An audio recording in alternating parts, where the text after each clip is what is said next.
ရေကိုကြောတိုင်းလို့ရေအငါကမောင်းလို့ရှာကျွေးခဲ့တဲ့အဖေဘဝကကြောင်းတရားချီမဲအများထင်သေးလေအငါကြီးလေးမောင်းနဲ့ကျွန်တော်ဖေဖေ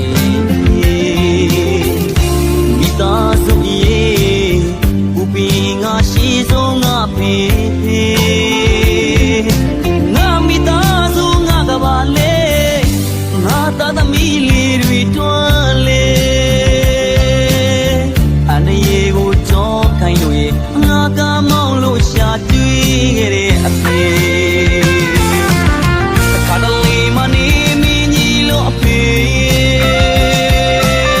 အခါတလေမလာမင်းကြီးလေအဖေပေးစချင်နဲ့ချစ်ခဲ့တဲ့ဖေသားသမီးတိုင်းပေါ်ညော်လေးမထားတာအဖေပေးလက်သမုတ်တရားကြီးလို့အဖေ